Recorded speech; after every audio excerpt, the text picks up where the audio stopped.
Good morning. The February 19th, 2025 meeting of the Board of Estimates is now called to order. The board continues to meet in a hybrid format. For those here in person, please take a moment to silence your cell phones and other electronic devices. For those attending virtually, if you desire an opportunity to speak, we ask that you please keep yourself on mute until the chair recognizes you. When you are called upon, please announce your name and organization and speak loudly and clearly as you present. At this time, I would ask our clerk, Celeste Amato, for any corrections, additions, and noted abstentions for today's agenda. Thank you, Mr. President, and good morning, everyone. This morning, we have no corrections to note. We do have two walk-ons, and they are as follows. SB 2510536. This is for City Council. It's approval of 25-0019 Midtown Community Benefits District and Management Authority establishment. This has been walked on at the request of the administration. SB 2510293, Department of Recreation and Parks. This is a notice of letting for RP 24814, the North Hartford Park Playground and Field. We have one deferral this morning. The item is SB 2510358 for the Law Department Settlement Agreement and Release with Harley et al. Versus Mayor and City Council of Baltimore. Case number 24C23003-946. Settlement amount is $204,000. This item has been deferred at the request of the agency. We have two withdrawals to note this morning. SB 2413464 for the Bureau of Procurement, an unauthorized procurement for one rain for $4,400. This was withdrawn at the request of the agency. And SB 2510247, Department of Public Works. This is an award for WC 1413R, Lake Montebello and Montebello Washwater Lake, for $25,331,554.97. This item has been withdrawn at the request of the agency. We have no protests or other statements to note this morning. On the non-routine agenda, the following items will appear. SB 2510385 for the Department of Finance. This is a payment in lieu of taxes agreement with AMCP Franklin LLC. 10377, Department of Housing and Community Development. This is a home ARP loan agreement, assumption and modification of an existing home loan with Clare Court 2 Limited Partnership for $1,250,000. SB 2510235 for the Law Department Settlement Agreement and Release for Inger Stevenson for $86,000. SB 2510252 for the Mayoralty. This is an amendment to a grant agreement with the Bloomberg Family Foundation for $7,178,000. SB 2415077 for the Bureau of Procurement. This is an unauthorized procurement for annual law enforcement policy manual and daily training for $50,913.03. And SB 2510536. This is for the council approval of 25-0019 Midtown Community Benefits District and Management Authority establishment of same for $0.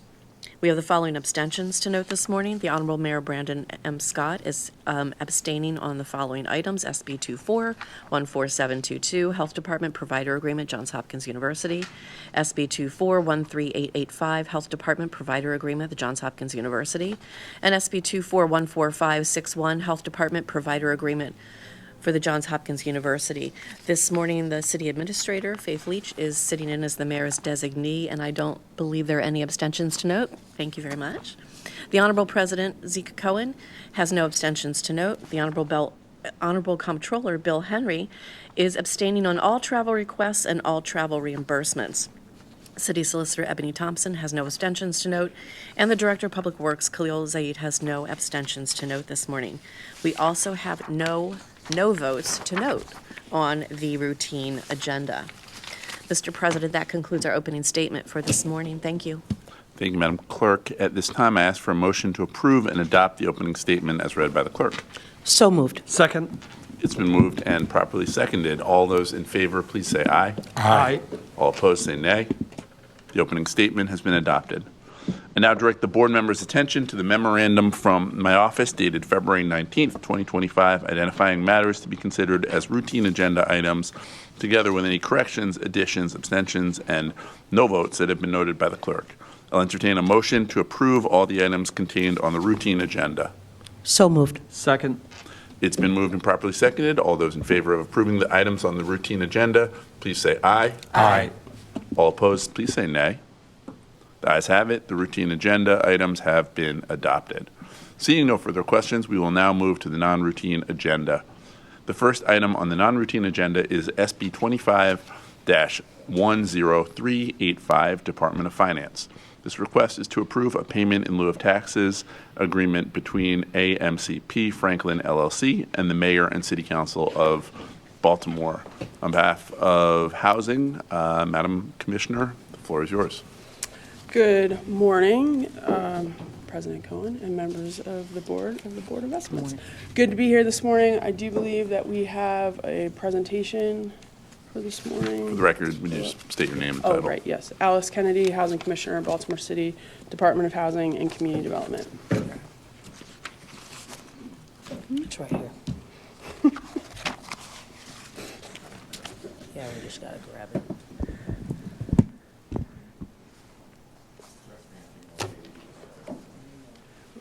You know.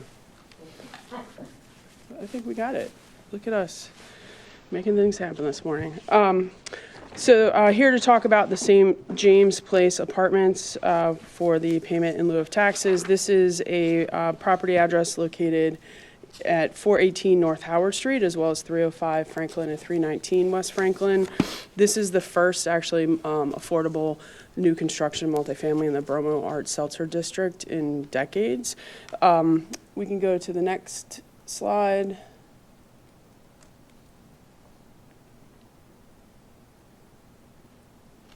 There we go. And next one. It's an existing residential rental housing unit, and then it also had a new construction component to it of 42 new units, so it has 68 total units, which now comprise the entire project. There are 67 apartments, 2,000 square feet of ground floor office and retail, and the rental units are studios, 1 and 2 bedroom layouts. Next slide.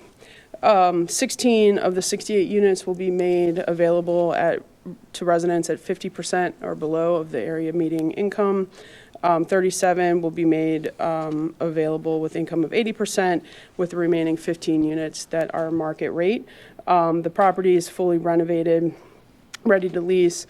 The cost of the renovations were over $60,000 per unit.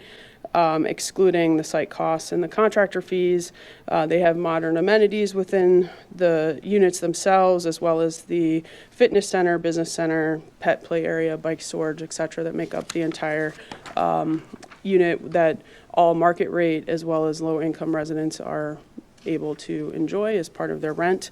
On the next slide, just runs through sources and uses for the project.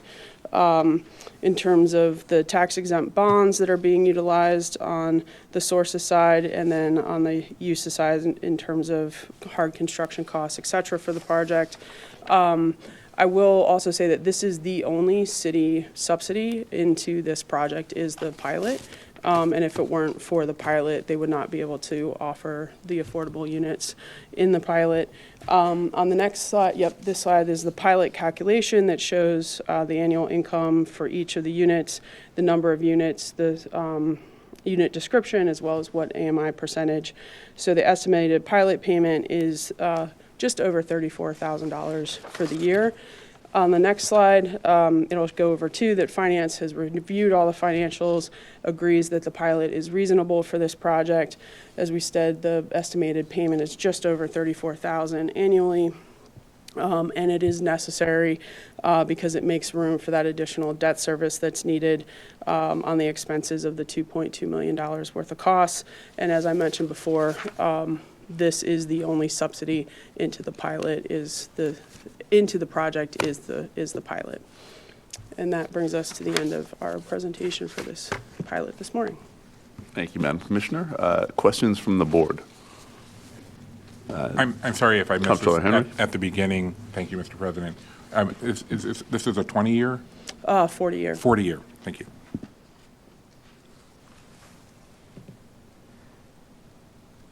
I'm interested in how we can get more projects in the downtown Bromo, these areas that are close to jobs, close to transit. I mean, to me, this seems like if our goal is affordable housing, workforce housing, housing in areas of opportunity, this kind of hits the mark.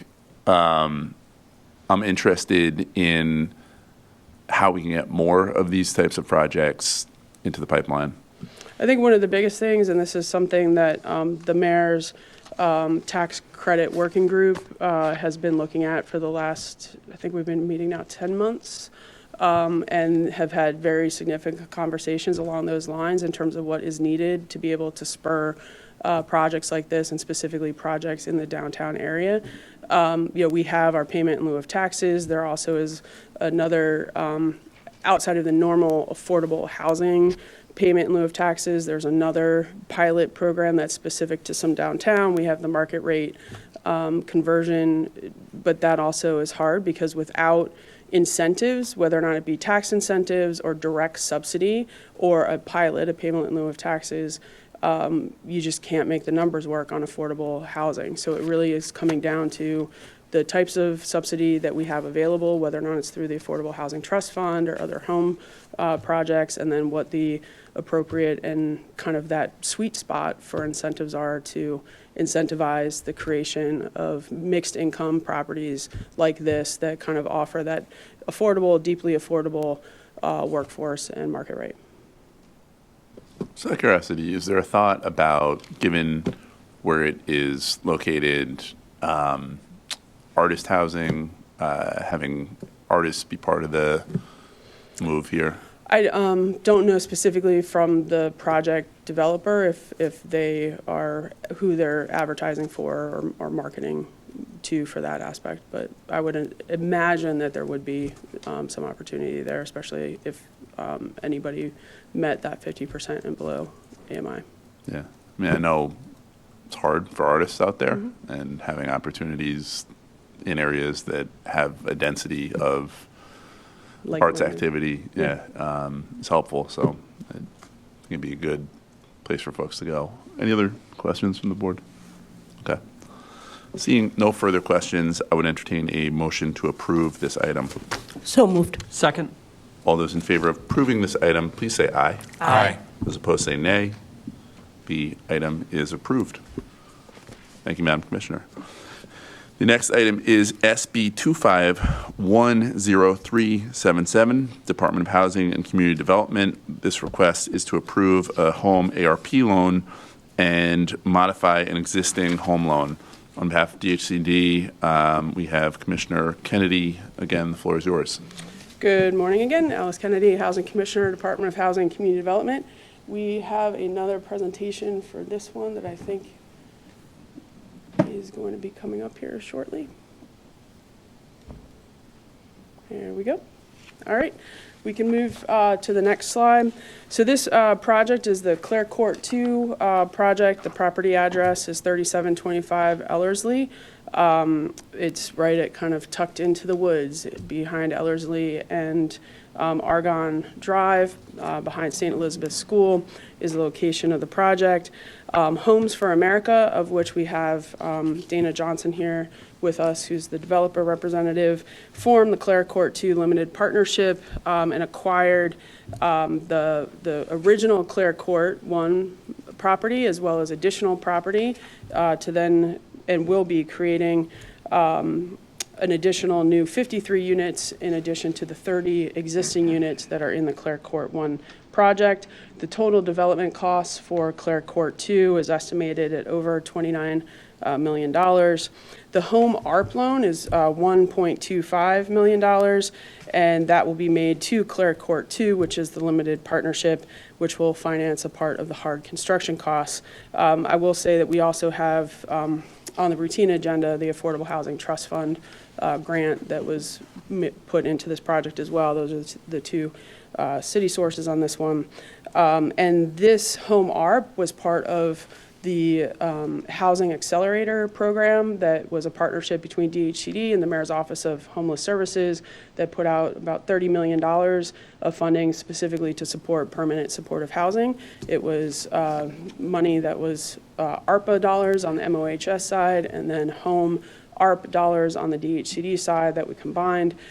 So we're really excited to have this project moving forward that provides those 5 permanent supportive housing units to the qualifying populations that are at risk of homelessness.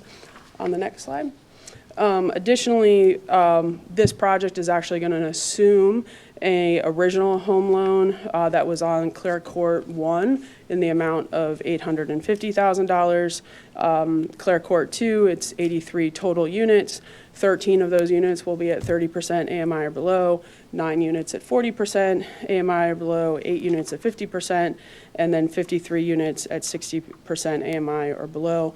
And this includes everything from 1-bedroom units all the way up to 4-bedroom units, which are much needed in the city.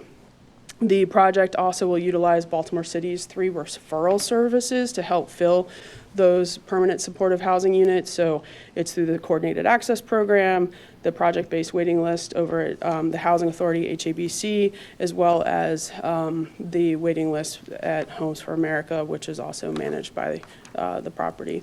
On the next slide, we have an overview of the sources and uses for the project that show this being the home ARP loan going in, as well as the affordable housing trust fund project dollars as well. And that rounds out our presentation for this home ARP loan. Questions from the board? So there is some complexity in this deal. According to the terms of the deal, the city will receive 25% of surplus cash generated by the development. Can you define surplus cash? That's in the cash flow projections of looking out over time in terms of how the cash flow works within the project. It's a cash flow split agreement with the state because the home ARP loan is going to sit, this one I think sits in the 4th position, but it still looks at what that cash flow looks like. So it's an agreement on how to manage cash flow within the project once all the expenses are paid and there is positive cash. If there is positive cash, I want to be very clear, if there is positive cash flow in the project, then we will receive a portion of that in the amount of the 29. And there'll be a little party. And there will be a little party. Yeah, I guess typically for transactions like this one with multiple stakeholders and some moving pieces and some subsidy involved and sort of an attempt toward affordable housing, like, is there surplus cash? Like, No. I would think not. It's very rare that it would be, but we still put it into the agreement so that it is there to have us in the future for if and when it shows up within the cash flow. Okay. The home, especially all of our home partnership loans that have been made over the years, going back to the early 80s, we never anticipate that there will be any repayment of those loans or any interest repayment on those loans or any regular payments on those loans. And typically they end up rolling through. So if a project got a home loan in the 90s and that project now is up for re-syndication and we'll be doing some renovation work in the project, we typically end up rolling that in again, having it be a subordinate position to typically the state or the other financing in place. And a lot of times there's also forgiveness of interest that is accumulating on the loan because there just is not the cash flow to pay. But it's just unfortunately or fortunately how these loans are structured within the confines of what they're meant for and what the federal regulations are that allow for them to come into a project to be able to be that kind of long-term patient money in the deal. Interesting. How long have you all, as the HCD, been working on this project, this transaction? Clare Court, Yeah. that one came in during the accelerator application round, and then we start working on it. We start working on a project once the developer gives us the heads up that they're actually going to be able to move towards closing with the state, and then we participate in the closing calls. So that is typically maybe a 2-month, 3-month time period once we get more information and start on those closing calls to see like when things will be playing out. But with a project like this, DHCD isn't involved in the project. It's a private project that we're just providing some funding on. The Affordable Housing Trust Fund money is money that's been awarded for a long time. It's been awarded because the trust fund money is either sometimes the first in or the last in. And if it's the first in, it helps get the other funds. And in this instance, the accelerator fund really was what was allowed this project to try to move forward faster. And the accelerator fund was established through ARP? It was established through MOHS ARP, ARPA. ARPA. That is ARPA dollars. Home ARP is not part of ARPA. Home ARP is a totally separate allocation to the city through the home partnership Got program. it. Okay. I appreciate it. I think one request I would have is for projects like this one, would love to have the council's housing chair and potentially land use chair be briefed, as well as my office, just to understand the sort of complexity and the moving pieces of it for future projects. Okay. We can work with MOGR on that. Appreciate it. It's interesting. City Administrator? Thank you. So thank you so much, Commissioner Kennedy, for all your hard work on this project. And although she's not in the room, I also want to thank Director Ernestina Simmons from the Mayor's Office of Homeless Services, and also our friends and partners at the Continuum of Care. I think it's really important to double click on this particular project and that partnership between MOHS, also our partners over Janet and team at HABC and DHCD. So this is one of those unique opportunities where all of our housing partners were working together to do something really creative here. And if you happen to know this information, it would be helpful if you could share a little bit of it. Can you talk about the transition or the connectivity between the MOHS services and then the kind of permanent supportive housing and the connection to HABC and how some of our most vulnerable residents will actually be able to benefit from this particular development? Absolutely. I think the biggest thing is that partnership with the referral services in place that Homes for America will be taking advantage of as part of the pipeline of residents that are either experiencing or are housing unstable that need that permanent supportive housing with the wraparound services. So having that pipeline come in through the continuum of care and through MOHS, as well as the housing authorities voucher waiting list for persons that also need that permanent supportive housing. Having all three of those places, and it's integral to how that referral system works, which gets people placed in PSH units as quickly as possible. There's been a lot of work by Director Simmons and the COC over the last 3 years that really have highlighted how we can make that referral system better and how we can get persons connected to the units that they need. A great example of some of the projects with our first kind of tests and wading into this is Sojourner Place, the partnership with Episcopal Housing and Healthcare for the Homeless's real estate development team. So, they are able to, make those referral systems, get people in and get them into the units quickly, which is one thing too. If you have someone that leaves a unit, they're able to tap into that as well. And the developers that have shown up and said that they want to do PSH units in the city, I think it's really important to highlight those developers because it's not necessarily easy. It is the most, in terms of cost, in when you look at the construction costs, the price of the unit, how that plays out in a development project, and then also coordinating on the wraparound services and those service providers and making sure that they're there. So the developers really pick up a lot of extra work in order to make these units possible. Is there when we talk about the wraparound services and sort of that side of the work, is there a specific nonprofit partner? Is that like how does the wraparound services come into play in this case? There are different, I don't actually remember off the top of my head who you're going to do it. Yeah, some are self-provided service providers, and then others are contracted with nonprofit organizations that do the wraparound services. And I could not remember on this one which it was, but those are the two different pathways that developers would take on it.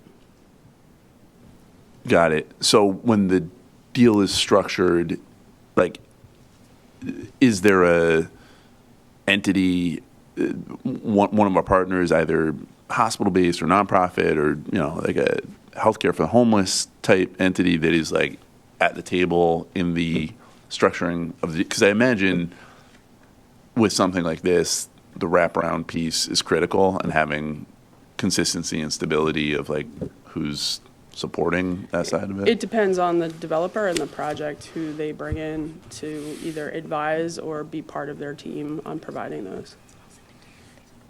Got it.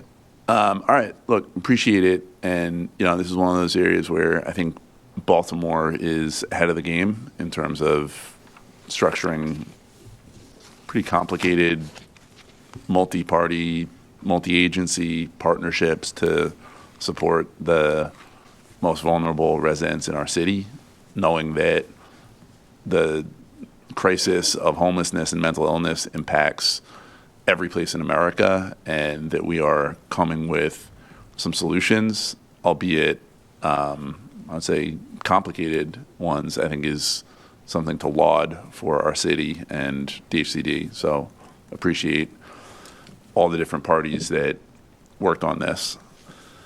Seeing no further questions, I would entertain a motion to approve this item.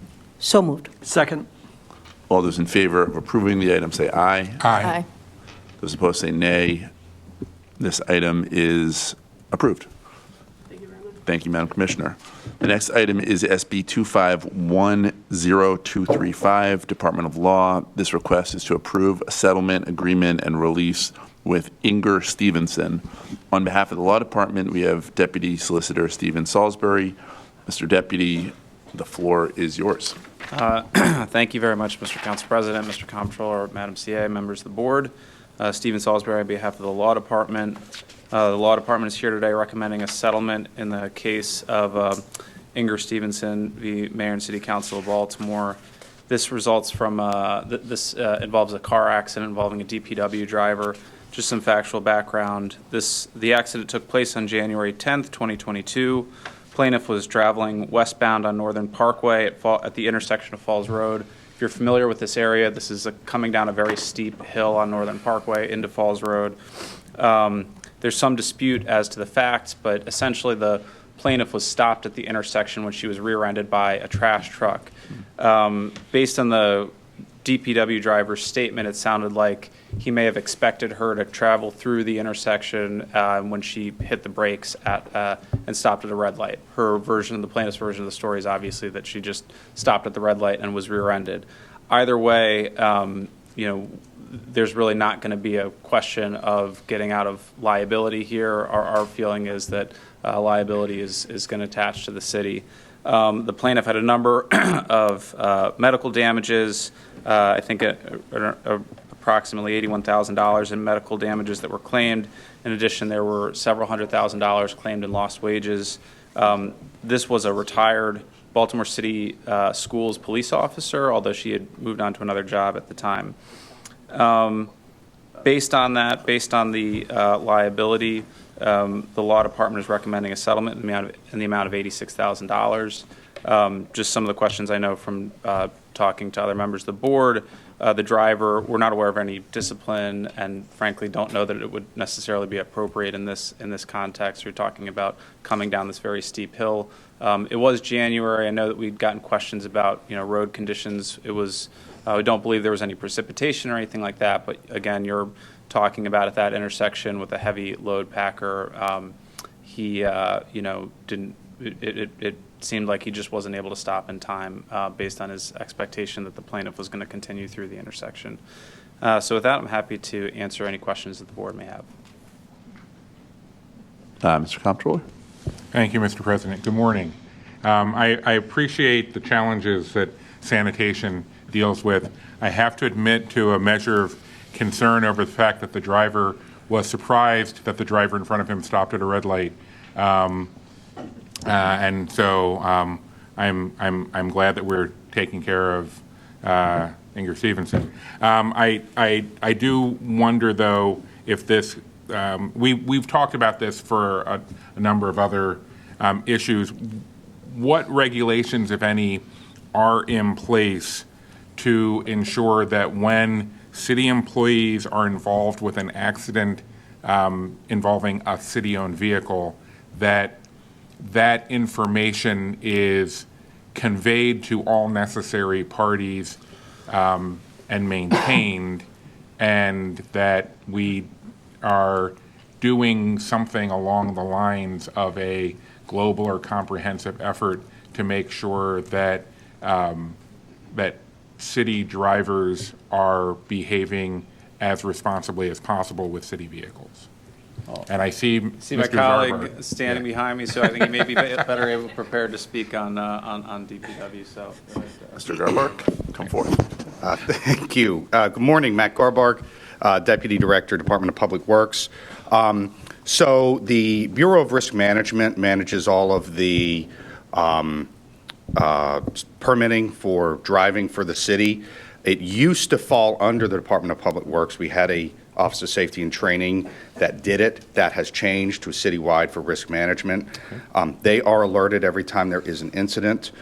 There is a protocol that has to be followed. We've actually just trained all of our solid waste personnel about the procedures and protocols that have to happen. They have to call Control 1, which are central dispatch, as well as their supervisor.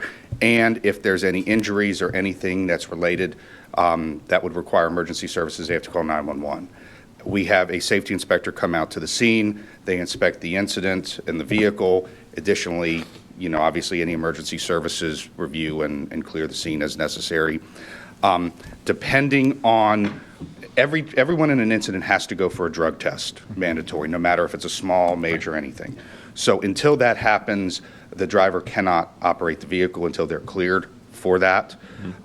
We're also reinstituting an accident review board for DPW, where every single accident is going to be reviewed by a board of members, both supervisors and line workers, to determine some of the questions that the deputy solicitor talked about. Could it have been prevented? Was the driver following too closely? Does the story not add up? Are there any past things in there? And if we find that the driver needs additional training, we have an additional training course through the Office of Risk Management that gives them further training for driving, and that we have them go through that again. I think that's absolutely wonderful. That sounds great. The one concern I would have with it is that there are other city agencies that have people driving vehicles, and I would wonder why this accident review board would be specific to DPW.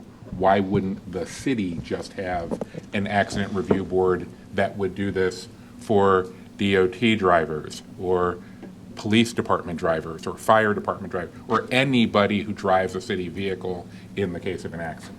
Madam Administrator? Sure. Thank you so much. Thank you so much, Deputy Director Garbark, for sharing the information. So just to double click on Director Garbark's Did you say double click? Yes, did I? You Yes. did. Okay. All right. I like it.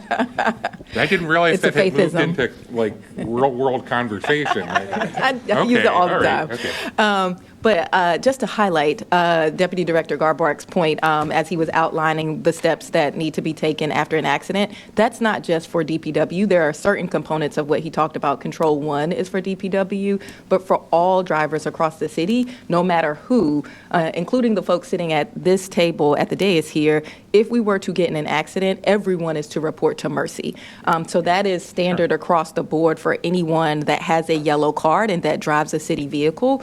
And also, while DPW does have, when we look at the totality of all the accidents in the city, DPW does have a fair share of the accidents that are caused. Obviously, they have more drivers than any other agency in the city, and so it makes sense for them to put additional protocols in place for their drivers as well.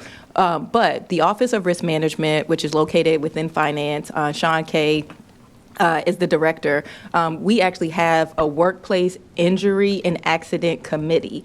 It started out initially as a bit of a stat, if you will, where we were just using the stat model. And instead, we are coordinating through risk management. And Sean Kay, our Chief Risk Management Officer, chairs that committee, and it is a city-wide committee. DPW, DOT, all of our agencies are a part of that committee. But DPW on their own, which makes a lot of sense, is going the extra mile and taking that extra step of looking at their specific accidents in addition to participating in the citywide injury and workplace accident committee.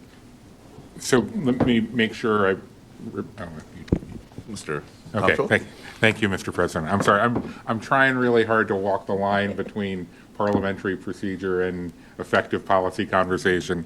So just to be clear, there is a citywide committee under risk management, which is also looking at the details of all accidents involving city employees driving city vehicles.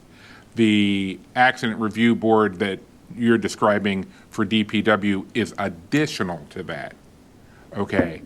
Yes, and to just provide more kind of information. So initially, risk management was convening agencies and sharing information about protocols. We have since reimagined what that workplace injury and accident committee does so that we are looking at more of the details of the accident and not just talking about protocols. It now is looking at whether or not there's injuries, what happens in each case, and then also looking at accidents. So it is in addition to what DPW does, risk management and Sean Kay has reimagined and reconstituted a citywide committee. Is this being added to the administrative manual or documented or promoted in any fact? I mean, it's like I'm very happy that it exists now. I'm happy that we're doing this. I'm a little surprised that this is how we're finding out that it exists.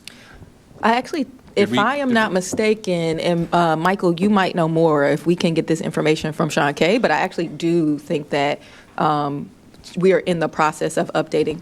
Yeah, so I was just going to say two things about this. One,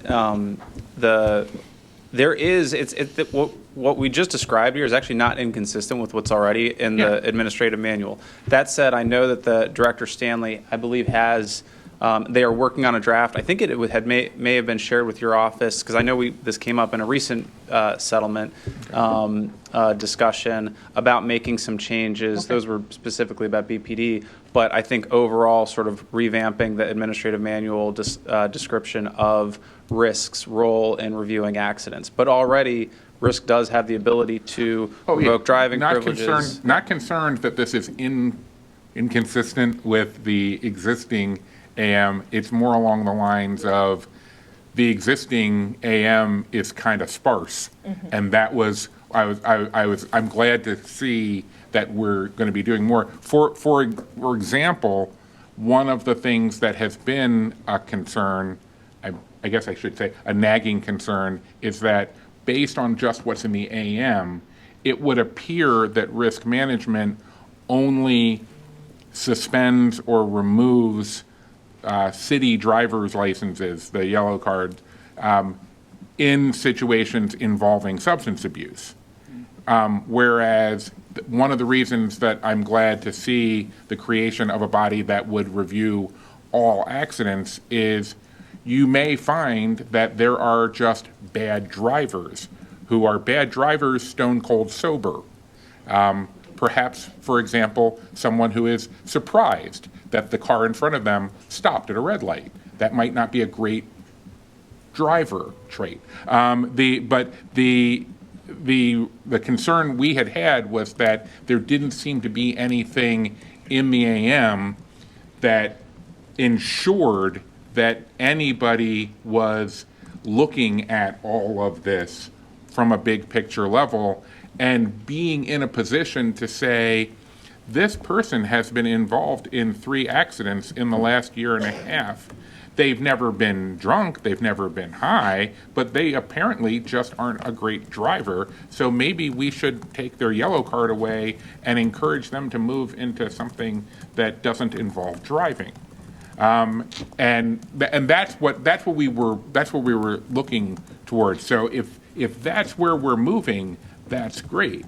But the part that had concerned me about your discussion about DPW's accident review board is I don't think it's good for the city as a whole for each agency to police itself. So I'm glad that risk management this is making eye contact with Michael. I'm glad that risk management is taking a more proactive and involved role in this. Yeah, one thing I'd like to add is the real purpose of the Accident Review Board is to look at the specific nature of the incident and if training is needed for that particular type of work for that driver. Our solid waste workers go down narrow alleys. Our water and wastewater vehicles go into all sorts of terrain and very different conditions. So it's looking at the specific nature of that accident and whether specified training that's only specific to DPW is warranted. I'd just like to add, one of the ideas of creating that group is exactly what Matt have mentioned. First of all, to define whether an accident is preventable or not preventable.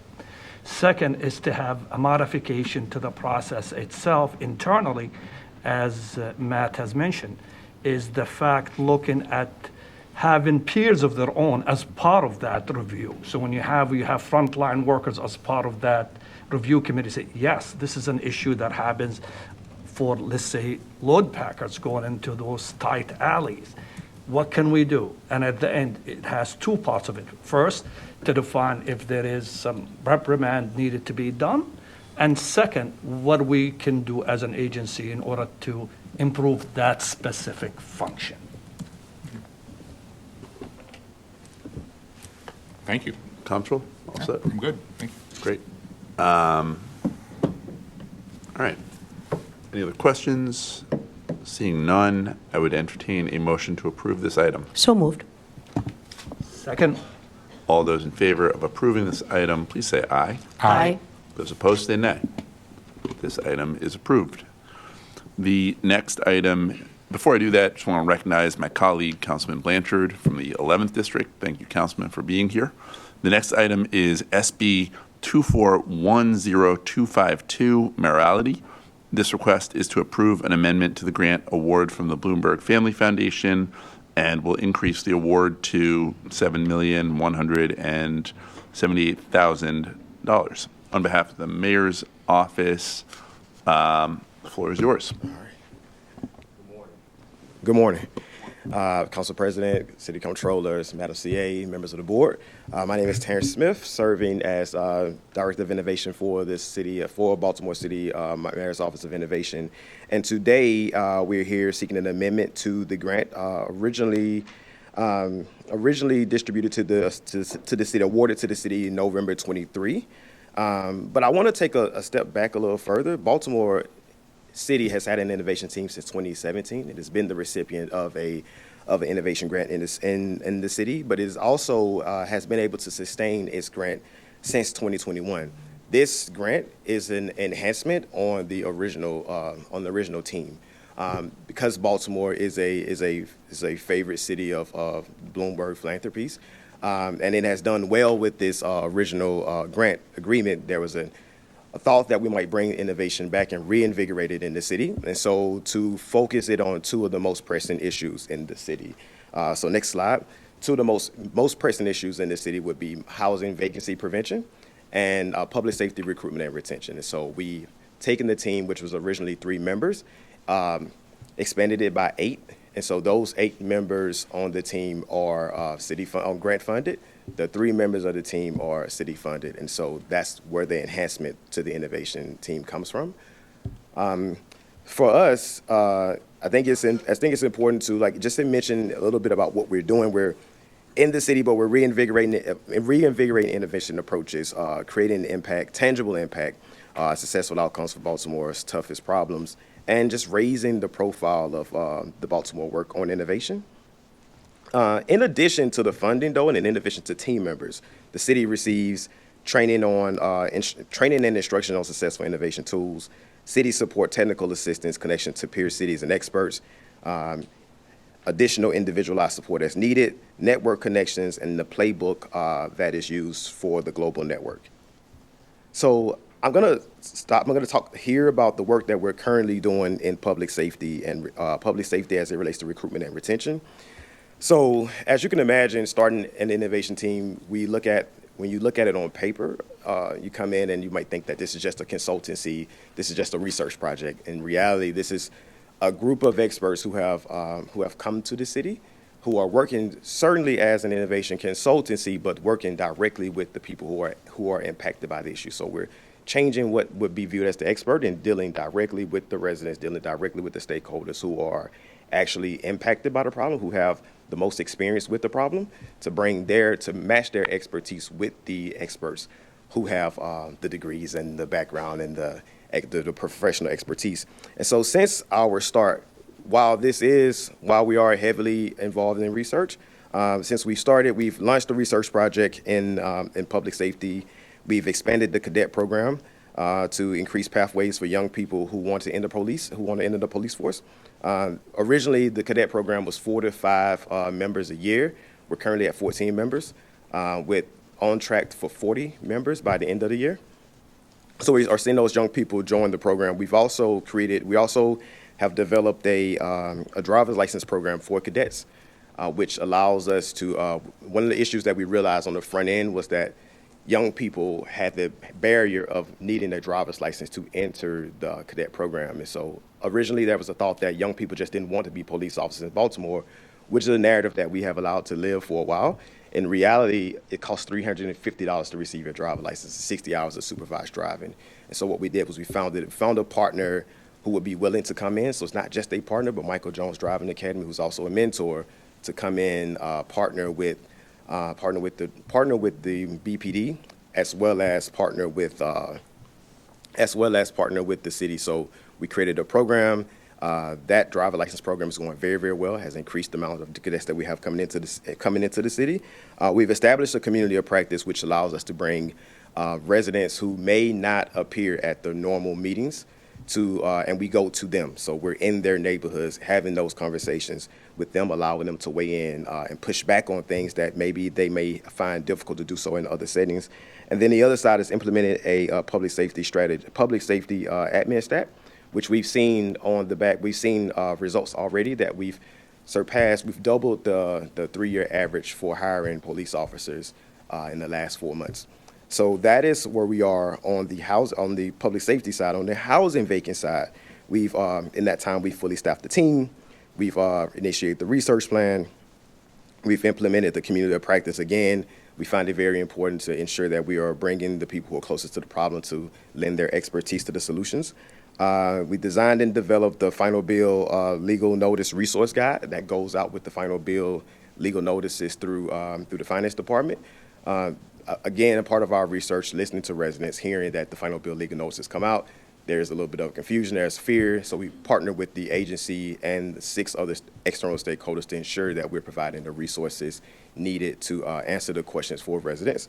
And then the last one is we're supporting DHCD with their Baltimore Reinvest Council, and this is in addition to the current research project that we're undertaking, which will not result as a report, but will result in initiatives and processes, and procedures that would allow us to tackle the problems that we have in housing vacancy, as well as public safety, retention and recruitment. So that is, I open the floor. Thank you. Thank you, Director. Questions from the board? Comptroller Henry. Thank you, Mr. President. Good morning. Good morning. So I got two different directions I want to go, and I'm kind of going back and forth in my head over which one I want to start with. But I think I will respect your presentation and start with the basic premise of the extension of this grant is to focus on public safety, recruitment, and retention, and vacant housing. And what I'm curious about in terms of public safety, recruitment, and retention is it factored into your efforts at all, the idea of purposefully having a smaller police department? So I will tell you, as we stand right now, that is not, we hadn't gotten that far. Okay. And what the numbers should look like. I think right now we started to, let's dig deep into what we currently are as a department to understand. And then now with that paired with what are we actually responding to, the types and numbers of calls that we're responding to, and then what are things that only police officers can respond to versus what are things that other entities may be able to respond to. And so we're trying to be very open about this approach, and to understand that while we say we are small and we don't have things, we may have exactly what we need. We just don't know, and we haven't dug deep enough to understand that. And so I'll give you another example of that is when we talk about the number of police officers that we have, and that we had a recruitment issue. When we dug deeper into the numbers, we realized that while that may have been true from 2017 to 2019, from 2019 to 2024, we had a ton of officers, over 20,000 officers applying to come to the police force. And so we have to, while we told ourselves that one story before, when we know how have this information, we're able to focus our resources and time and attention to where the problem really is.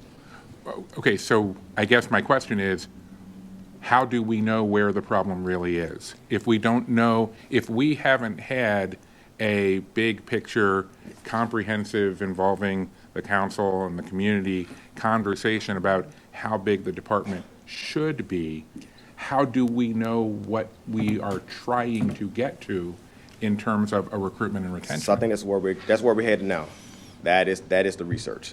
Is the research going to involve conversation? Yes. Okay. Yeah. So the conversation already started, right? So when I talk about the community of practice, that is us bringing these community members. That's us bringing in entities. So we're just starting. So if you think about the team, the grant was awarded 2023, November 23. It takes about 4 to 6 months to hire, and then you have a couple of months of training. And so in that time, we've started to gather those community members and those external stakeholders. That's where we're headed. I think I see where you're going. Here's my concern, because I have seen what I would describe as conversation driving conversations in the past, and not to put this on the current finance department, because this would be prior to Michael's leadership, but I have seen budget town halls over the years where we said we were engaging the community, but what we were really doing was we were scaring the community into giving us the answer we wanted to hear. And so that's why I would say, if you just ask community people, would you like to see more police? Of course they're going to say yes, because who wouldn't if you just ask them that?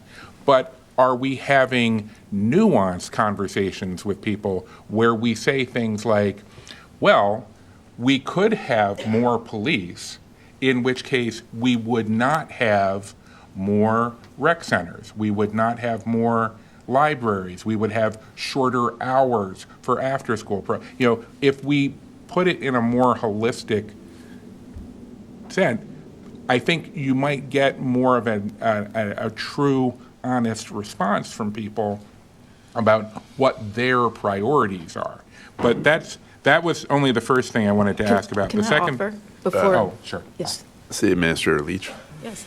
Thank you so much, Terrence, for your work on the innovation team, and thank you, Mr. Comptroller, for your sentiments here. I just wanted to chime in a little bit, and I'm sure the solicitor might want to offer as well, as she's, a very integral part of our consent decree conversations and negotiations with our consent decree judge, where in the consent decree, it outlines what our force numbers should be. And so there's very little room, I would say, right now when it comes to shifting those numbers, as that is an active part of our consent decree. But to your broader point, I actually think that this is something through our 10-year financial plan, which I know I talk about a lot. It's coming out in the spring. But there's an entire section not focused on BPD, but that's focused on kind of government operations and right sizing of government. And I think there's an opportunity, especially on the public safety side, but it really across all of our agencies, to identify where there are opportunities for more efficiencies. Where can we better leverage technology? I think there's a lot of technology that BPD has, and new technologies that we're seeing forces across the country implement. And we're doing things like 911 diversion, for example, as Terrence mentioned, where we're putting things in place so that, we're only routing the most important calls to BPD so that, we're using our officers for really what they should be used for. And we're using other services to support residents when we don't need officers there. So I think there are lots of things that we can do to become more efficient and to kind of streamline our operations within BPD. And as a part of that 10-year financial plan, we'll be looking at all of that because, that's how we're going to project out and really address this structural deficit over the next 10 years is by looking at and right-sizing all of our services, including BPD, fire, DPW, and the like. Madam Solicitor?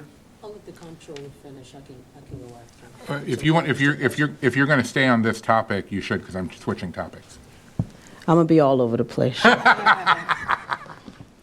you can go All right. ahead. Well, then Back to Mr. Comptroller. then I'll go to the other point that I pulled out of your presentation. I was intrigued by the program to help young people get driver's licenses and learning that had been a barrier to entry for young folks who were interested in becoming police officers. The reason that stuck in my head was because I'm pretty sure we've had a couple extensive conversations here at the board level about other city agencies, particularly DPW, but I think others as well, having trouble getting enough drivers with CDLs, with commercial licenses.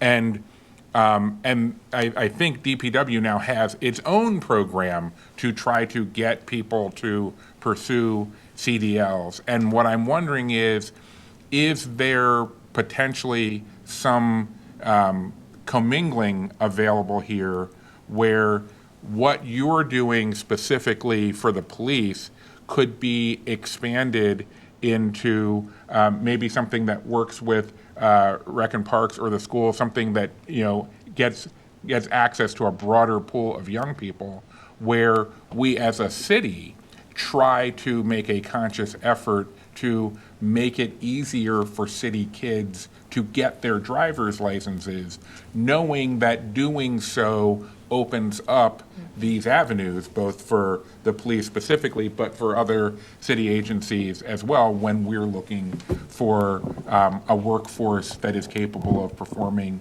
the things we need them to perform. Yeah, and I would say I think that's definitely an opportunity there. I think where we are right now is that we wanted to use this as a pilot to prove that it would work before going into making a major investment. And so one of the things that we did was instead of asking the city to pay for it, we went to the ABLE Foundation because they were very interested in helping young people receive their driver's licenses. So how the innovation team views this work is that if there's an idea, there's a bunch of people around it. What does the data say? And then do we have a funder? Do we have a delivery partner? Do we have a willing owner? If we have those three things, then the idea is gone. It's ready to go. Okay. Without those three things, then we don't. So on the innovation team, we're trying our best to not cost the city anything while we're doing these pilots. And so far, we've been successful. Gotcha. Thank you. Madam City Administrator? No? Oh, Oh, I didn't know you had. I got my own line, so you Okay, hop yeah. in there, Madam No, Solicitor. no, thank you so much, and thank you, Terrence, for all of the hard work you're doing. And as the Madam City Administrator pointed up, we have requirements under the consent decree that you've been helping us navigate through that we appreciate in terms of the current staffing requirements. And as everyone knows nationwide, the staffing concerns in public safety with police officers. But I do want to highlight some of the strides that the police department has been able to do, especially on the point, as Madam CA pointed up on, in terms of the technology, the importance of that in the pilots that you all have initiated, especially with the EIS system, our officers being able to actually input this information in their cars as opposed to having to go back to stations to input reports, saving valuable time, because we all know that we want our police officers community policing and engaging with the public. And to the comptroller's point, in terms of the success of this cadet program, I really want to highlight that you mentioned that early intervention in terms of having the assistance with the driver's licenses, but the results there have just been really profound, almost 3 times as much in terms of the candidates. I know from 2023 to 2024, just from these initiatives, taking and going to them and seeing what those minimum qualifications are and seeing if those can be tweaked. And that resulting in us getting 3 times the amount of cadets that would go through the program. I wanted to highlight that. And then also wanted to really give a big shout out to BPD. In 2023, last year, we actually were able to be net positive, right? So these are where we were constantly bleeding. Even with these challenges, BPD has really figured out a way to use all of the resources available to them to make the best of what is a nationwide shortage. And even to that point, to the comptroller's point, the civilization piece of this, and really realizing what we can do outside of police, and all of the money that has been directed to 988, right? And realizing that 911 diversion, how important it is to realize if we're really having public safety issue or public health issue, right? And knowing how to right size that and how that can actually transition into saving lives and at the same time protect our officers and their valuable time to work on the things that we need. So I just wanted to highlight those things and give a big shout out and a thank you to all the work you're doing, because these are really hard numbers for us to meet with the consent decree, knowing the challenges that we're facing nationwide, just trying to pull police officers from all the resources that we have. So thank you for the work you're doing. Thank you. City Administrator Leach. Yep. Just 2 quick things. So, Mr. Comptroller, you mentioned past community engagements. I would actually encourage everyone to join us on Saturday, where we are doing a budget town hall. We have really focused on how we can better and more deeply engage the community on a number of topics. And we do those every year through our budget town halls, and we'll be doing them around the 10-year financial plan. So there's an opportunity for folks to see community engagement in action on Saturday. And I want to take When and where? It's on Saturday at 10 a.m. I will give you the location in just 1 second. It's at Flag House, located at 844 East Pratt Street. And I believe this is our budget, third community engagement forum around the FY26 budget. Hope to see you all there. Also, if you visit any library branch across the entire city, we actually have a packet where you can, with your family and with your community, sit down and learn about the budget and fill out your own budget priorities. So go to any Enoch Pratt library, and you can pick up a budget toolkit. So that was the one point about community engagement. And the second is really to highlight Terrence. So we're talking a lot about the innovation team and Bloomberg, but we were very, very fortunate to get Terrence here in the city of Baltimore.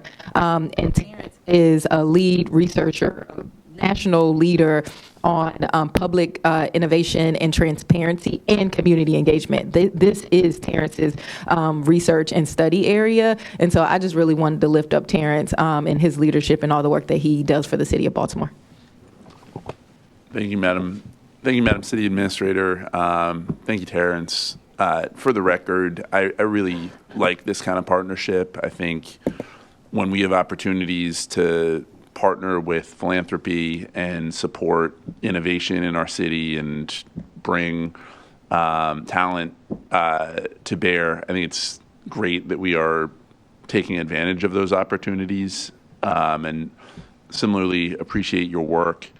I'm interested in, one of the challenges I think we sometimes have in Baltimore that when I think about innovation and sort of this idea of bringing external folks to bear to rethink some of our most nutty and vexing challenges, there's sort of a homage in this city around we've always done it this way, and so why would we change that? And I think some of that is built in people's sense of pride in their work and in their sense of pride in our city and just feeling like protective of Baltimore in some kind of ways. And so I think it can be challenging to disrupt patterns that are longstanding and pre-existing while also honoring the dignity and respect of our workforce and the people that live here. I'm interested in how you all have approached that and how you all have thought about both the need to innovate and modernize and bring our practices into the 21st century while also respecting the sort of unique culture in our city. All right, perfect. I thank you for that question. So the team itself was built for building for institutional trustworthiness first. And so everyone on the team knows that when we go out, people are asking themselves three questions. Can we do what we say we're going to do? Can we do that without causing harm? And can we do that without them having to look over their shoulders every 5 minutes, right? And so for us, we realize that you can only move at the pace of trust. And so for us, it's empathy first. We're going out. We're going to, of course, Baltimore is a heavily researched city. However, there are things that are said and there are things that are experienced. And so for the team to go out and experience the things that the residents and understanding the nuances of neighborhood to neighborhood, and then coming back in to view what has been researched and what has been said internally, and then how do we bring those together to find the gaps to understand where we might best move forward. And then the next part of that is we then go back. We're back and forth between residents and people who have conflicting views and understandings. And so we're having those conversations to find middle ground, doing ride-alongs with police officers, spending time with code enforcement officials, spending time with the residents and the builders who are working directly with the city, working with the finance department. In that, you find the truth and you find the issues and you find the concerns and fears. The other part of it is that when we talk about innovation, I think sometimes people hear innovation and think it's going to be invaded. So things are going to happen to me, not with me. And so it takes a while to work with someone for them to see, okay, we're doing this with you. Like we heard about the issue with young people wanting to be police officers. We did the research and we went out and we met with young people, and this is what they said they needed. And so when we go out and take some time and listen to you, and then we come back with an actual result on that, you start to trust and you start to understand that, we can do things differently. The other side of it is that I think what I found in Baltimore is tons of great staff members who just do great work every day, but it's a hard job. And what happens is that you're going to lock yourself into what you do and what's been comfortable for you the whole time if your incentives are tied to that. So I'm likely to scream that if I try something, if I just keep doing what I do. But if there's fear in trying something new and getting it wrong, and so the innovation team is with the departments to ensure that, hey, look, we have the right information and the right support to protect. When things come, we have done the research, we've know that this is the best slightly. Yeah, no, I really appreciate that response. I'll just say, as someone who did not grow up here, but was adopted by this city and very much feels a deep connection, and it's my forever home, and we'll be raising my kids here and all the rest. I think there's this paradox sometimes in Baltimore where folks often are very, very protective of their community, their agency, their patterns and practices, and at the same time are welcoming of difference and different ideas and change when it is heartfelt and humble and comes from a place of not wanting to co-opt or take advantage of or frankly exploit people's vulnerability. And I see this tension play out sometimes with our university partners. I see it sometimes with developers and other folks. I think it's tricky for a city that has had a lot of folks come and make big promises and commitments and then not always follow through. And so we'll appreciate the piece about actually delivering, whether it's big or small, that like hearing young people and then actually going and helping them to be able to get the driver's license and show that there's there instead of just empty sort of like promises or ideas or commitments that don't materialize, I think is really important. So, sorry to go down that philosophical bunny hole, but just always curious about how, as a city, we can grow and develop and change in ways that honor our history and heritage and identity. And again, want to appreciate the approach you're taking, and city administrator, and please continue to do the work, and please continue to pull in the city council when we can be partners and when we can be helpful. Thank you. Thanks a lot. All right. Seeing no further questions, I would entertain a motion to approve this item. So moved. Second. All those in favor of approving this item say aye. Aye. Aye. Those opposed say nay. This item is approved. Next item is SB 241-5077, Bureau of Procurement. This request is to approve an unauthorized procurement for the annual law enforcement policy and daily training for the sheriff. On behalf of procurement, we have Mr. Adam Manny. Mr. Procurement Officer, the floor is yours. Thank you. Good morning, Mr. President, Mr. Comptroller, Madam City Administrator, honorable board members, Adam Manny, your Chief Procurement Officer. I'm before you today with the request to pay Lexpol PO in the amount of $50,913.03. This is a request to pay an outstanding invoice. The supplier supplies annual law enforcement policy manuals, daily training bulletins, and supplemental publication services to the sheriff's office. There is a contract with them. Traditionally, we would have a purchase order drawn to them. What happened here is, unfortunately, human error. Is we ordered the goods and services without having a purchase order in place. The goods and services were delivered. The invoice was sent to the wrong email address of somebody there, to a former employee. As it's gone in, traditionally what would have happened is we would have off the contract, created the purchase order, received the goods, received the invoice, paid it, and moved forward with this. The sheriff's office has been in contact with the vendor changing this. This was back in before June of '24, and this covers us from July 1st through June 30th of 2025. There have been changes in the way we do business to help ensure that this doesn't happen. One of the items is that our business partners now have to submit their invoices directly into Workday. If there is no purchase order to attach that invoice to, it doesn't go through and it gets stopped, and we realize there's an issue. But this just looks like it was human error, and we're requesting permission to move forward with it. Understood. Given some of the concerns that have come out recently from the Inspector General having to do with issues with the Sheriff's Department related to payroll, just want to make sure we are being really thoughtful and careful in all of our practices.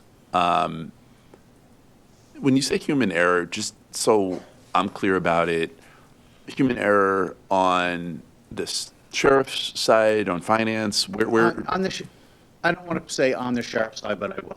Traditionally, and it happens a lot in public safety, it's not just in the city of Baltimore, is you have somebody who's assigned to one department, they start a process, they move to another department, the new person comes in thinking the original person did it, and they think that another person will pick it up, and these things just sort of happen.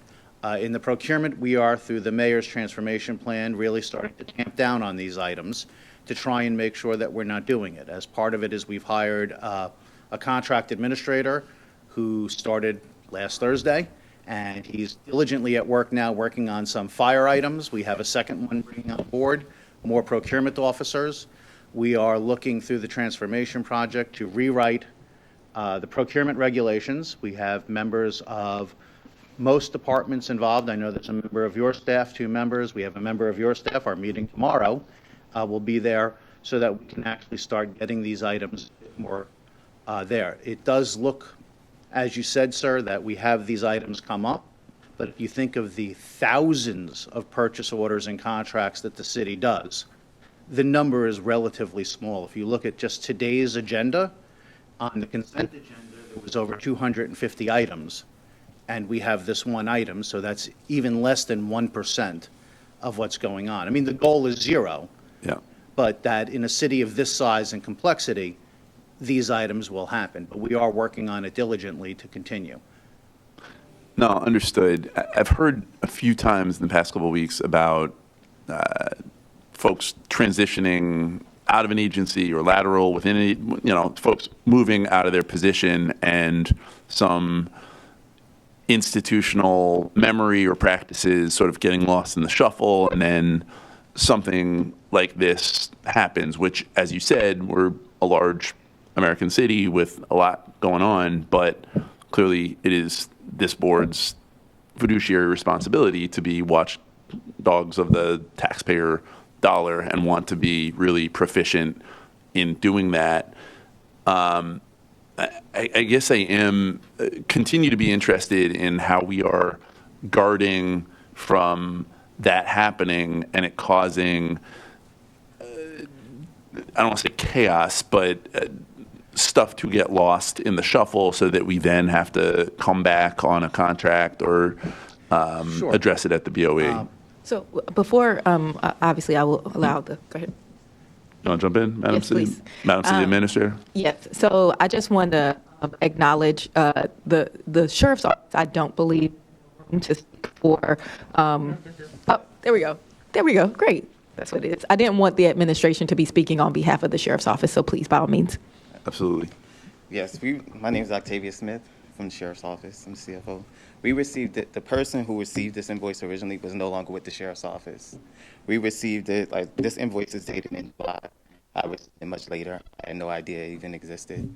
So, in that case, we followed the protocol through procurement to get this processed. This shouldn't happen again. We implemented kind of the same thing of all our contracts, having something pop up to even contact the vendor to make sure that we have an invoice on time so we don't run into this problem. Understood. Appreciate that. Not trying to blur lines between sheriff's office and administration. I just want to be mindful of when a person transitions out of an agency to a different job in an agency, that there are practices in place to make sure that whatever responsibilities and duties that they're carrying out doesn't get lost in the sauce, which, again, sometimes happens, but just hoping that sheriff's office, as well as all of our other agencies, have practices in place to make sure that the work carries on without needing, any kind of emergency procurement on the back end. We do have that in place now. So, thank you. Great. Thanks. Mr. Manning, any No, sir. further? Anybody else? Okay. Seeing no further questions, I would entertain a motion to approve this item. Second. All those in favor of approving this item, please say aye. Aye. Those opposed say nay. This item is approved. The next item is SB 2510536, City Council. This request is to establish the Midtown Community Benefits District and Management Authority. This walk-on request is from the mayor and the administration. On behalf of this item, we have Councilman Zach Blanchard of the 11th District. Councilmember Blanchard, the floor is yours. Mr. Council President, esteemed members of the board, thank you so much for taking the time today. And I want to start by saying I really, really appreciate all the effort that we've gotten from the administration, from the Council President's office, from the Comptroller's office on taking a process that is in no ways designed to happen quickly and make it move really pretty quickly. I mean, even yesterday, there was a lot of support from a lot of people, and we really appreciate that. So I'll give a brief overview of the legislation. I'll talk through what Midtown does in high picture terms. I'll give an overview of community feedback that we've gotten on this legislation, and then I'll answer whatever questions you may have. So first off, Midtown is one of 3 management authorities that was up for its quadrennial review or reauthorization last spring. The other 2 made it through the City Council and were signed by the mayor in early September. Midtown's reauthorization never received a hearing and died at the end of term. On behalf of the administration, I introduced the reauthorization bill this January. Unfortunately, the law department then realized that due to some state judicial precedent, we would not be able to just simply do the quadrennial reauthorization, but actually do a full creation of the Midtown Community Benefits District as if it didn't exist, which includes primarily a 58% vote of voters returning their ballots. So, and that is that's 1 vote per property parcel, which is in line with all of the newer management authorities. That's the process they use. So that is the situation we're in. The legislation with very few and fairly minor details is similar to the original 1996 legislation, and then that's what's being worked through right now, and that's what made it through first reader with amendments last night. So a brief overview of what Midtown does. So Midtown covers from North Avenue all the way down to Washington Monument, and then from Guilford all the way over to Madison Park. So I think it's roughly around 20,000 residents. Generally, the area basically between downtown and North Avenue. It's a very large area in the city, very densely populated. All sorts of challenges with cleaning and greening and whatnot that you see in very densely populated areas. It's worth noting that in 2024, Midtown picked up over 427 tons of trash, which is a 21% increase from 2023, which was itself a 12% increase from 2022. I asked Midtown to compare that to pre-pandemic numbers, but they had never tracked their poundage totals until 2022, so they obviously weren't able to provide that information. They planted 178 trees in 2024, which is the most trees Midtown has ever planted. The previous record was in 2023, where they planted 159. So you're seeing the cleaning and the greening and the expansion of both of those efforts. Midtown employs over 40 employees throughout the year and an additional 15 during the warmer weather months. Many of Midtown's employees are in the workforce development programs through partnerships with Living Classrooms and ROCA. And there's an intentional effort to pipeline a lot of those employees into city jobs. Midtown occasionally supports other public space enhancements through grant-funded collaboration. If you've had the chance to see the Maryland Avenue Bridge mural. Additionally, there is a primarily WNODA-funded effort to transform a blighted lot on North Avenue into a parklet. I'll note that none of the capital costs of these projects are coming from Midtown. These are grant-funded, and the administrative costs to Midtowns are the admin fees and overhead are at most 3% of Midtown's annual budget. So the standard, right, the clean, green, and safe is at least 97% of Midtown's budget. All of this is done with the second smallest surtax rate in the city. Charles Village is slightly smaller. All the other ones are significantly larger for the property tax rate. So moving on to community feedback on this legislation, we've gotten a lot of community feedback on the legislation. I know both the council president and Madam Administrator have seen plenty of that. On the written testimony, there was a good amount expressing support and a good amount expressing frustration. We're probably talking 30 emails or so. Most of the spoken testimony last night expressed frustration with Midtown, largely with the perception that Midtown had moved away from clean, green, and safe and towards a more kind of holistic approach to public vibrancy. It's worth noting that the 2019 Midtown Strategic Plan explicitly sought to move Midtown towards more economic development, workforce development, et cetera, and the current director was hired in 2022 to oversee the implementation of that plan. It's also worth noting that Midtown was in the process of beginning a community engagement plan to figure out what the 2025 strategic plan would be. They had a contractor who does this type of work across the state of Maryland who was just starting to begin the effort, but unfortunately because of the situation that we're now in, that all has obviously been put on pause. And I had the chance to mention this last night to some of the community members who expressed frustration, but should the authorization vote pass, I think it's the perfect time after that for all community members, including those who are feeling frustrated with Midtown's current performance, to inform and guide what the 5-year strategic plan will be right after that. So that would start again after that. And that is all I have. I can briefly talk through the amendments to the bill if that's of interest, or that were introduced last night, or I can just go into questions. Questions from the board? Madam City Administrator. Yes. Thank you, Councilmember Blanchard, for all of your work on this. I do also want to take a minute, which he's not in the room, but Alan Robinson on my team and Tylor Schnella, who have both been working very diligently to make sure that we are able to move forward on this. So I did want to acknowledge some team members in the administration that helped to work on this. Can you actually detail the specific cleaning services that Midtown provides in addition to kind of the economic development? So on a day-to-day, what services does Midtown provide?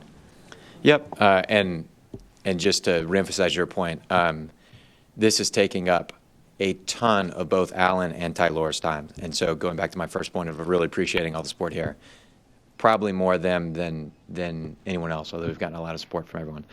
Would it be appropriate, the director is here, and he could speak more clearly towards what those operational efforts are? Eric, come on up. Good morning, everybody. Thanks for having me. So City Administrator Please Leach. state your name. Oh, I'm sorry. Yeah, title for Eric. the My record. name's Eric Souza. I'm the president of Midtown Community Benefits District. Pleasure to be in front of all of you today. City Administrator Leach, to answer your question, on a daily basis, we provide a multitude of services from cleaning, greening, and safety. From a cleaning perspective, we remove 176 trash cans out of the public space. We provide vacuum cleaning through the ATLV services. We provide bulk trash removal services, alley cleaning services, broom and dustpan services, which are consistent of the workforce development efforts that we put forward specifically. And we've had an increase of 36.5% participation in that program since 2022. And then we also train those team members on heavy equipment use as well, so trash removal and those things of that nature.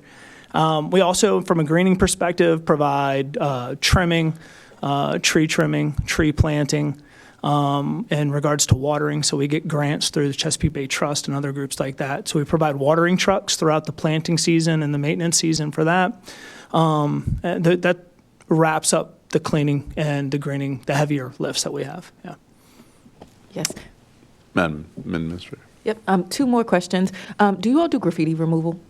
Yes, ma'am, we do. In fact, we had a 98% increase in our graffiti removal services from 2022 to 2024. And are you able to do removal on private properties? We have a private property release form. We've actually been talking to Assistant City Administrator Alan Robinson on trying to get that effort expanded. We've only done a couple pilot test opportunities in the Mount Vernon area and Charles North area, but we're looking to expand to offer that service. Awesome. And then my final question is around the workforce development component of your programming. So it sounds like you work closely with nonprofit partners to provide services in your communities. And it was mentioned that there is an intentionality around creating a pipeline into city government jobs. Is there a direct relationship with DPW, DHCD, or any of our city agencies? And can you talk to me about what that transition or what that pipeline looks like? Yes, ma'am. So to answer the first part of the question, there are relationships established with those agencies. We also have relationships established with service providers and vendors that service the city of Baltimore. We've experienced a 53% graduation rate through those programs, which has been tremendous, and we're really proud of that. It's actually the proudest piece that I could really speak to in regards to the efforts that we have.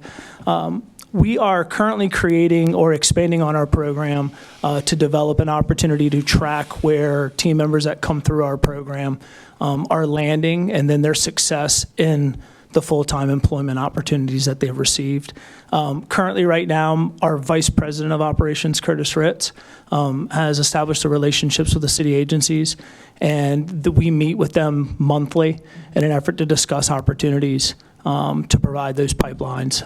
Recreation and Parks is another partner of ours that we're starting to build a better relationship with to provide opportunities, and we're talking to actually Jasiah Smith from their team to develop a platform to provide opportunities to assist. You good? Yeah, I have one other question. Madam Administrator? Okay. Madam Administrator. Yes. So you also provide bulk trash collection. Can you talk, does a resident contact Midtown directly when they need bulk items removed? How does that work? Yes, ma'am. So we're working through, just so I can give like a high level understanding before I get into that question. We are working through a baseline services agreement right now with the city. Alan Robinson, once again, has been a huge help in establishing that effort for us. Midtown currently provides some essential services to our communities. And through that baseline agreement, that's where we determine what that looks like in regards to us providing what we were established to provide supplemental services and the city to provide essential services. So in regards to providing those essential services, when I got on board, we created a CRM because I really wanted to be able to memorialize the data, which we'd never really done before, in an effort to appropriately deploy and understand what the needs of our communities were, and to also paint the appropriate picture for our communities in regards to where hot spots are and ways that they can collaborate with us to strengthen the communities that we serve. So through that CRM, we've created a service request portal. That service request portal gives our constituents the opportunity to load in requests for bulk service and also alert us to 311 things that they've put in with the city as well, so we can help track and better advocate to get some help on the city side from that. So that service request portal provides us the opportunity to understand where that bulk trash is needed, and then we have a dispatcher that we've hired in an effort to dispatch those services, and our teams respond to that area within a 48-hour time period in an effort to pick up the bulk trash that the constituents have asked for. Also, do you know the average turnaround time for bulk trash collection when you all do it? Yes, ma'am. So we have established a Tuesday, Thursday pickups, which are the Tuesday, Thursday pickups that we know that we're going out to do bulk trash. Through the service request portal, we try to create a 48-hour turnaround opportunity, though. So if something's put in on a Monday, then we grab it on a Tuesday. If something's put on a Tuesday, then we try to grab it by that Thursday. But coming into like a Friday situation, we would try to expedite that to make sure that that gets taken care of. But it's a 48-hour turnaround is what we've committed to the constituents. Got it. And my last question, you mentioned your CRM, and is there connectivity between your CRM and 311? Or are you all manually pulling the 311 data from your constituents? Currently, right now, we're manually pulling the 311 data through the open source data format that we have. I would love to have a conversation with the city to get an opportunity to migrate that 311 data into our CRM, that would be extremely beneficial for us. When I had the CRM developed, we had developed it specifically on Salesforce because I had the understanding that that's what the city used. So wanted to create that opportunity on Salesforce so we could branch out as we continue to partner with the city of Baltimore. Got it. Thank you so much. Yes, ma'am. I want to acknowledge that while the previous council unfortunately was unable to get this renewal moved, that this one is committed to making it happen and giving residents of Midtown an opportunity to vote to renew their services. Also note, I've had the great pleasure of getting to work with Eric Souza when I was District 1 councilman, and he was the deputy to Lori Schwartz over at Waterfront Partnership. And Eric is exceptionally thoughtful and cares deeply about serving community. So I thank you for that, and I thank Councilman Blanchard for his leadership in moving this forward. I will state for the record, we did receive a fair amount of feedback, both positive and negative, and it is my hope and expectation that as we move this process forward, that you'll meet with all the stakeholders and make sure that folks feel like their money is being well spent, and that we are advancing, to Councilman Blanchard's point, both the strategic plan and the vision and direction as outlined by the board of the organization, while still making sure our residents feel heard and taken care of in getting their cleaning and greening and safety services met. So, may I speak? Sure. I just wanted to say how grateful I am to the administration, you, City Council President, for helping us with this. It's an honor to be able to serve Baltimore City in this capacity. And to your last point, we are extremely dedicated to connecting with our communities through facilitated processes and on a daily basis to ensure that we're supporting our communities and empowering our communities to be as great as they can be. Thank you very much. Mr. Comptroller, do you want to jump in? You know what? We've reached a nice kumbaya point. I think I'm just going to be happy to go home on that. Yeah. All right, great. Seeing no further questions, I would entertain a motion to approve this item. So moved. Second.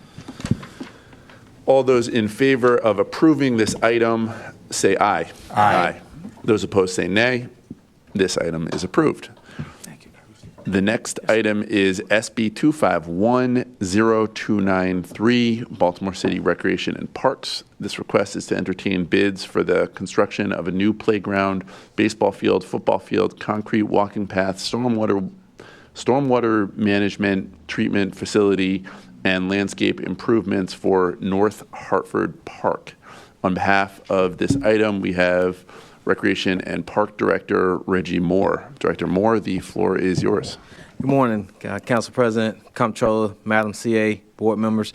I'm Reginald Moore, Director of Baltimore City Rec and Parks. This notice of letting is for North Hartford Park, as the Council President stated. It's to start Phase 1, which will improve significantly the playground. I always love when we can improve our play spaces, but also improves the splash pad in that area. Another one of our key components is continues to focus on how we make sure to continue to encourage our residents to be fit. It does include a walking loop, but it also improves our baseball field and the football field, which currently, can't think of the school. There's Reginald F. Lewis uses the baseball field area for their baseball game. So with you all's approval, we can start this advertisement on Friday with bids opening on April 2nd. And the estimated cost for this project, the range is between $4 to $4.7 million. Questions from the board? Mr. Comptroller.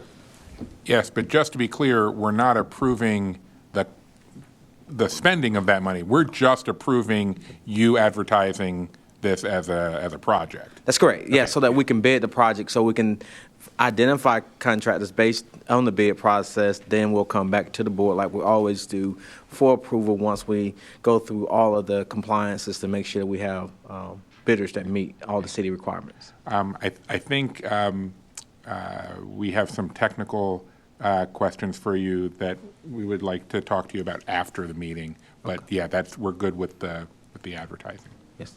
Okay. City Administrator? Just for the record, and then to also just test the director, how many new playgrounds is this for the administration?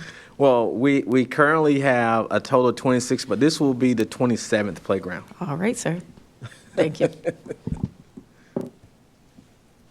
The director knows I love a good splash pad, so glad to hear that. Hearing no further questions from the board, I would entertain a motion to approve this item. So moved. Second. All those in favor of approving this item say aye. Aye. Those opposed say nay. The item is approved. Thank you, Director Moore. As there is no more business before the board, we will now adjourn this meeting. The next regularly scheduled meeting of the Board of Estimates will occur on Wednesday, March 5th, 2025 at 9 a.m. I thank everyone for participating and tuning in. Baltimore, stay safe and stay warm. Hi, TV 25. We're ready to go.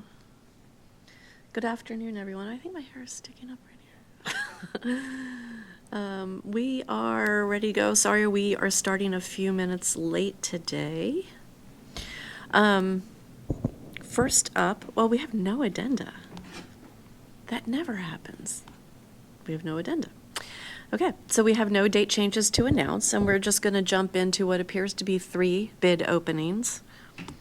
So we should not be very long today. Up first, for the Bureau of Procurement, we have RFQ 000658, Historic Preservation and Maintenance. Yep. We have one bid received for RFQ 000658, and the bid is from Swain Enterprises. We have one original, one flash drive, and 2 duplicates. And the total bid price, I'll read it out for you. 61, 590, hold on, please. 61, I'm sorry, my 6 doesn't work right all the time. 61, 590. Yes. 000 and 0 cents. Okay, that number was 61, 590, 000.00. That is correct. Can I see a copy, please? It should be on Thanks. page B13. B13.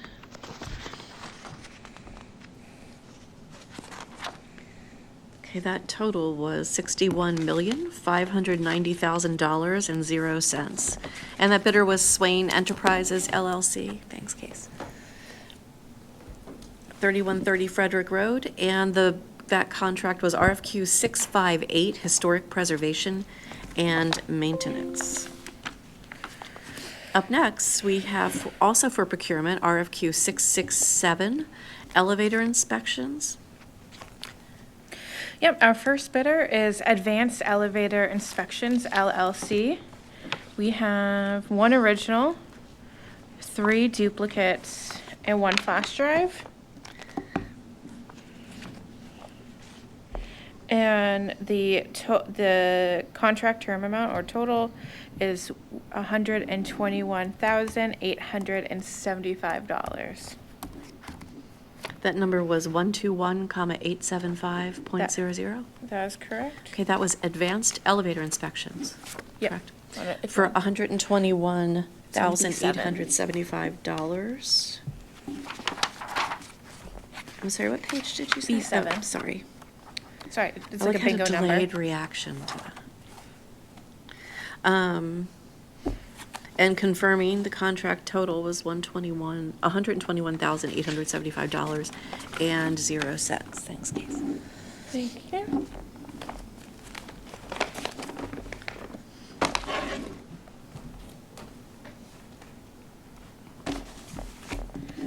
Okay. The second bidder and the last bidder for this RFQ is RFQ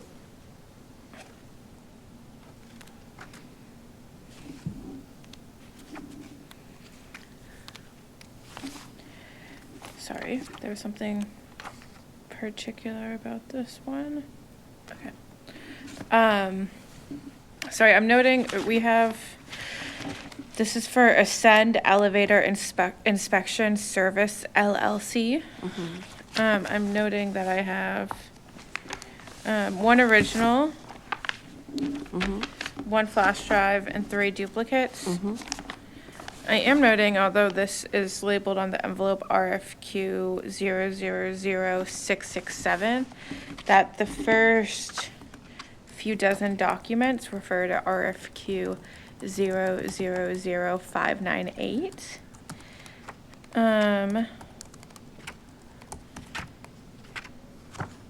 So I'll just let procurement.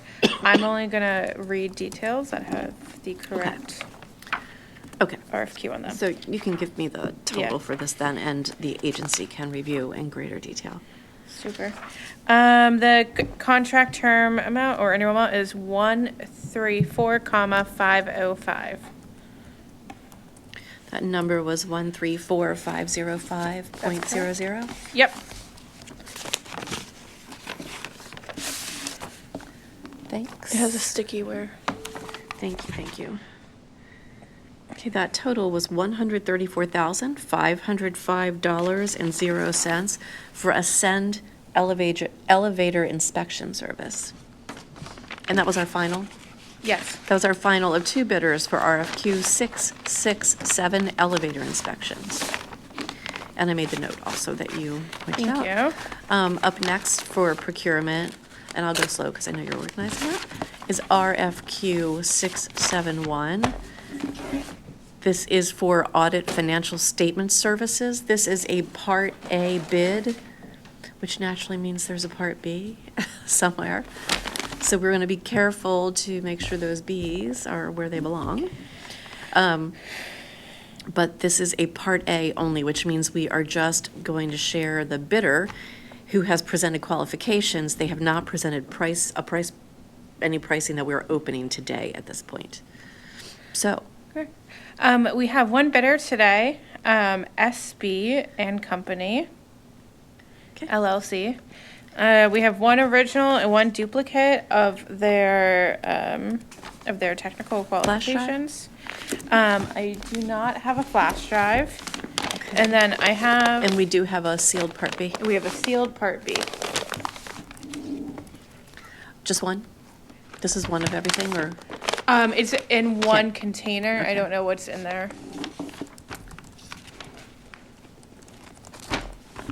Got it. Okay. Got that.